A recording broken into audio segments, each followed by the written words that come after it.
Bonjour et bienvenue dans ce nouveau podcast. Aujourd'hui, on va parler de la chanson We Are Bulletproof, The Eternal. Donc, on continue sur cette lancée de podcasts de chansons qui figurent dans l'album Map of the Soul 7. J'ai précédemment fait un podcast sur Louder Than Bombs, puis sur On.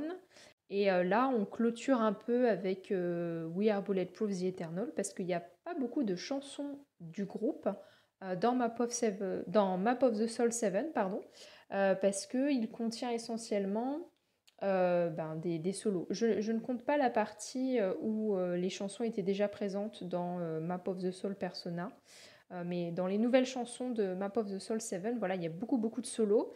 Et donc, c'est pour ça que j'ai vraiment accentué les podcasts sur les chansons de groupe qui, je trouve, sont extrêmement intéressantes. Et pour ce qui est des prochains podcasts, je pense que je vais commencer à proposer des podcasts sur les solos. Donc, eh bien, rendez-vous la semaine prochaine, lundi à 18h, pour un prochain podcast qui, cette fois-ci, sera sur un solo. D'ailleurs, n'hésitez pas à me dire en commentaire s'il y a des chansons sur lesquelles vous voudriez avoir un podcast, parce que du coup, ça m'intéresse de savoir quelles sont les chansons qui vous intéressent particulièrement. Et puis voilà, hein, je pourrais très bien proposer des podcasts sur des chansons que vous attendez. Bon, l'introduction est déjà très longue, je m'en excuse. On va rentrer dans le vif du sujet. Donc, We Are Bulletproof, The Eternal. Désolée pour l'accent anglais qui est une catastrophe. Moi, je la considère vraiment comme la chanson qui clôture Map of the Soul 7, même si au niveau de la tracklist, c'est la chanson Ego qui est rappée par J-Hope qui clôture l'album. Pourquoi est-ce que je dis ça? Parce que We Are Bulletproof, The Eternal, c'est vraiment un bilan que le groupe fait à l'occasion de son 7e anniversaire. Déjà, ce qu'il faut savoir, c'est que cette chanson, elle clôture la trilogie qui est intitulée We Are Bulletproof. Il y a We Are Bulletproof partie 2 qui fait partie du single album qui est sorti avec le groupe pendant leur début en 2013. Et puis il y a une chanson We Are Bulletproof partie 1 qu'ils ont sorti en digital pour le public en 2015, je crois, qu'ils avaient enregistré bien avant, mais qui n'ont jamais sorti comme single de leur discographie officielle. Et là, du coup, c'est une troisième chanson avec cet intitulé We Are Bulletproof. Alors justement, cette troisième chanson, il faut regarder ses paroles dans ce contexte, dans le fait que voilà, elle est la continuité de We Are Bulletproof, et plus particulièrement de We Are Bulletproof partie 2. Donc je l'ai dit, We Are Bulletproof partie 2, elle fait partie du single album Too Cool for School, et il y a eu un MV associé à cette chanson, un MV qui est sorti le même jour que le MV de No More Dream. Donc le groupe a fait ses débuts le 13 juin 2013, et ils ont débuté avec ces deux chansons-là. Et ce qui est intéressant, c'est que si on regarde la tracklist de Too Cool for School, on s'aperçoit qu'en fait c'est We Are Bulletproof partie 2 qui est en première position. Et No More Dream ne vient qu'en deuxième position. Alors No More Dream, c'est la chanson promotionnelle des débuts, mais en fait, au regard de la tracklist, We Are Bulletproof partie 2, c'est la première chanson du groupe. Et du coup, voilà, j'ai trouvé ça très intéressant. Et donc, comme je le disais un peu plus tôt, We Are Bulletproof, The Eternal, c'est vraiment à analyser dans ce contexte de continuité avec cette chanson du début. Et il faut vraiment la voir comme un bilan des 7 années qui se sont écoulées depuis. Et chose à retenir aussi, dans l'écriture de We Are Bulletproof, The Eternal, il y a des phrases et des mots qui font référence au texte de We Are Bulletproof partie 2. Ils ont repris certaines parties, ils ont fait référence directement à cette chanson et je vais l'évoquer un petit peu plus en profondeur. Donc déjà, le couplet numéro 1. Alors le couplet numéro 1, donc le début de la chanson, évoque les années du groupe quand ils s'entraînaient, avant leur début. Nous n'avions que notre rêve, nous nous réveillions seulement au petit matin, toute la nuit nous chantions et dansons, les partitions sans fin. Donc ça c'est le début de la chanson. Et donc ce début revient sur les moments difficiles. On a vraiment cette image du manque de sommeil et des entraînements intensifs tout au long de la nuit. Et la seule motivation c'était l'espoir et le rêve de pouvoir débuter un jour. Petite précision aussi, le mot partition ici fait référence donc aux partitions musicales. Et donc on a vraiment cette image de l'enchaînement en fait des musiques et donc de cet entraînement intensif qui dure toute la nuit. Mais ce qu'il faut savoir aussi, c'est que le terme coréen qui a été traduit par partition, il a aussi un autre sens en coréen, et cet autre sens, c'est la signification mauvaise nouvelle. Donc en fait ici, ils ont utilisé ce mot en coréen spécialement pour parler des partitions musicales sur lesquelles ils s'entraînaient, et aussi les mauvaises nouvelles. Donc il y a vraiment cette idée, voilà, entraînement intensif plus mauvaises nouvelles pendant les années d'entraînement avant les débuts du groupe. Ça notamment, les mauvaises nouvelles, ça peut faire référence au fait que eh bien, le groupe, il a mis 3 ans entre le début du projet BTS, hein, les premiers recrutements des premiers membres. J-Hope était le premier membre, ensuite il y a eu Namjoon, ensuite il y a eu Suga en 2010. En 2011, il y a eu Jungkook, il y a eu Taeyong, il y a eu Jin, et en 2012, il y a eu Jimin. Et donc, ils ont débuté en 2013, donc ça a pris 3 ans. Donc voilà, il y a ce côté, ça a pris 3 ans, ça a pris du retard. Et puis il y avait aussi beaucoup de trainees qui étaient pressentis pour faire partie de la line-up pendant les années de formation et qui sont partis au fur et à mesure. Voilà. Après, il n'y a pas plus de précision sur ces fameux moments difficiles, mais au vu de ces quelques informations, ça permet quand même d'avoir une certaine idée de l'ambiance qui devait régner à l'époque. Et donc en continuant dans ce premier couplet, on passe à une partie qui est rappée par J-Hope. Cette partie, elle évoque la mentalité que le groupe avait à l'époque. Alors, on a cette mentalité, comment dire, très guerrière. Il y a cette phrase avec ambition, on s'est crié, jetez tout sur nous. Donc, il y a ce côté, voilà, on est les garçons par balle, on peut tout affronter. Et puis, en fait, ce que le rap de J-Hope nous apprend, c'est qu'il y a une très grande différence entre ça, cette idée de on peut tout affronter, et la réalité. Pourquoi? Parce que ce couplet se termine avec l'évocation d'une lame émoussée. Alors, il se termine avec la phrase alors, la lame émoussée. Et donc, le fait de faire référence à la lame émoussée, ça fait référence à une phrase de We Are Bulletproof partie 2, parce que dans We Are Bulletproof partie 2, il y a la phrase je vais te montrer à quel point j'ai aiguisé mon épée. Et 7 ans plus tard, dans We Are Bulletproof The Eternal, la lame aiguisée de l'épée est devenue une lame émoussée. Et pourquoi est-ce que c'est devenu une lame émoussée? Eh bien, avec la phrase juste avant, trop de peur. Et on peut même remonter à la phrase juste avant, mais tellement de peine, trop de peur, alors la lame émoussée. Donc il y a cette idée que l'épée s'est petit à petit dégradée avec la douleur que les membres de BTS a traversée. Donc il y a ce parallèle en fait.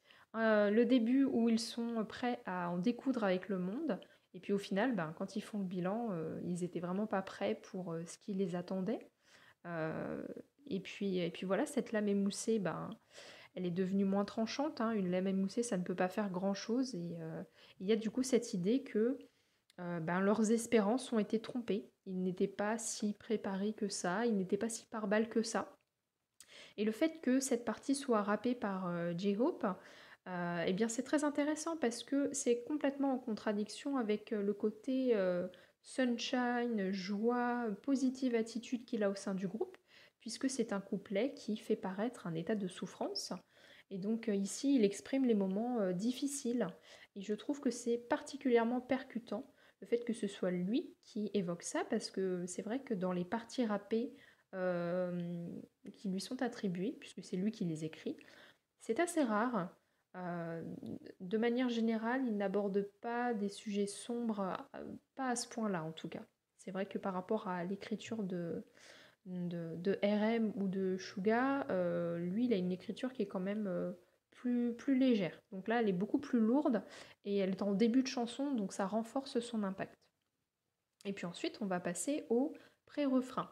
Alors le pré-refrain, c'est vraiment l'occasion du bilan. Il y a l'évocation des années d'entraînement, et puis juste après, il y a le bilan des 7 années écoulées depuis les débuts. Nous n'étions que 7, mais nous vous avons tous maintenant. Et donc ici, on a le parallèle qui est mis entre la solitude du groupe au moment de leur début, le fait qu'ils n'étaient que 7, et avec ce bilan, le nombre immense qu'ils sont aujourd'hui, puisque à ces 7 membres de BTS s'est rajouté les ARMY. Donc c'est très significatif parce que le bilan qu'ils tirent de ces 7 années, ce ne sont pas les records, les récompenses, les prix, tout ce qui a trait à leur carrière artistique, à la récompense de leur carrière artistique. Au final, ce qu'ils retiennent en premier de ce bilan, c'est les ARMY. C'est le fait d'être avec les fans. Et cette idée est appuyée avec l'image des doigts entrelacés, les bouts de nos doigts entrelacés. Donc il y a cette image de se tenir la main, parce que quand on se tient la main, on entrelace nos doigts. Et donc en fait, c'est ça qui les rend heureux. Et c'est pour ça qu'à la fin de ce pré-refrain, il y a la comparaison de leur état émotionnel actuel, donc au moment où ils font cette chanson, avec la notion de paradis. Les bouts de nos doigts entrelacés, nous sommes au paradis. Donc voilà, il y a cette idée de, eh bien, le bilan, il est positif parce que on a trouvé les ARMY. Les 2 premières phrases du refrain sont une référence au refrain de We Are Bulletproof partie 2. Alors je vous lis d'abord les phrases de We Are Bulletproof partie 2. Jette-moi des pierres si tu as travaillé aussi dur que je l'ai fait. Nous sommes forts, nous n'avons pas peur. Bon. Et ici, jette-moi des pierres, nous n'avons plus peur désormais. Donc le fait de jeter des pierres, ça symbolise de toute évidence la critique qu'ils reçoivent. Ce qui a changé, c'est qu'à l'époque de We Are Bulletproof partie 2, ils s'attendaient à recevoir cette critique. Donc ils s'étaient préparés mentalement et ils disaient qu'ils étaient prêts à l'encaisser. À l'époque de We Are Bulletproof The Eternal, le rapport à la critique il a changé, maintenant ils en ont plus rien à foutre. Oui, je commence à devenir vulgaire. Mais avec cette phrase « Nous n'avons plus peur désormais », il y a vraiment cette idée de « on a dépassé ce stade-là ». Alors la critique, elle est toujours présente, mais l'attention que le groupe lui accordait, elle a disparu. Et donc, en fait, le groupe est véritablement devenu pare-balles, puisqu'il fait abstraction, puisqu'il est au-dessus. Et qu'est-ce qui lui permet de faire abstraction? Eh bien, c'est à nouveau le rapport aux fans, le rapport aux ARMY. Nous sommes ensemble pare-balles, nous vous avons. Donc voilà, tout de suite après vient cette évocation des ARMY. Et donc ça montre que finalement le groupe, comme je l'ai dit un peu plus haut, se concentre uniquement sur les fans. Et c'est ce qui leur permet de devenir pare-balles. Donc ici, l'état d'esprit est devenu beaucoup plus positif. C'est pourquoi ils associent toujours la situation actuelle, le bilan, à cette notion de paradis. Il y a cette idée qu'ils ont trouvé un équilibre personnel à travers leur relation avec les ARMY. Puis vient le deuxième couplet, un deuxième couplet qui est particulièrement riche et qui est rappé par RM. Le début du couplet débute avec un constat. Nous sommes pare-balles. Donc le groupe est désormais le nom qu'il porte. Bien. En quelques phrases, l'évolution de BTS est évoquée, avec ce retour des difficultés rencontrées et la transformation qui s'est opérée. Nous l'avons fait malgré les regards réprobateurs, mauvais souvenirs, beaucoup d'essais, bravement, nous les avons tous bloqués par balle. Et puis vient le questionnement intérieur de RM et aussi du reste du groupe, parce qu'ici il se fait un peu le porte-parole. Donc ce questionnement intérieur qui s'est établi sur ce bilan. Je me demande toujours s'il est possible que je sois toujours dans un rêve. Il y a l'aspect merveilleux de la réussite du groupe qui est évoqué, surtout relatif au succès à l'international, et c'est exprimé avec l'image du rêve. Puis vient une métaphore, la métaphore du passage de l'hiver au printemps. Le long hiver, si ce qui m'est arrivé à la fin de ça est le vrai printemps. Donc à nouveau, l'hiver, ça symbolise les difficultés auxquelles le groupe a été confronté. Et puis, eh bien, le printemps. Donc le printemps, c'est le succès pour le groupe. Et puis aussi, finalement, l'épanouissement personnel des membres du groupe. Donc voilà, il y a vraiment cette idée de changement de situation. Et le couplet va se clôturer sur la transformation dans le rapport au nom. Qu'est-ce que nous dit cette fin de couplet? Elle nous dit qu'au début, le nom a été vraiment vécu comme quelque chose de lourd à porter. Notre nom, dont tout le monde se moquait, dont nous étions autrefois embarrassés. Il y a carrément le mot embarrassé qui est utilisé. Donc c'est vraiment pour montrer que c'était compliqué. Il y avait des moqueries, ce nom est devenu un symbole de difficulté à un moment, et aujourd'hui ce nom est devenu une identité et une fierté. Donc ce nom dont tout le monde se moquait, dont nous étions autrefois embarrassés, c'est une preuve faite de fer. Donc ici, il y a l'utilisation du mot fer, et le fer, c'est un matériau qui est très solide.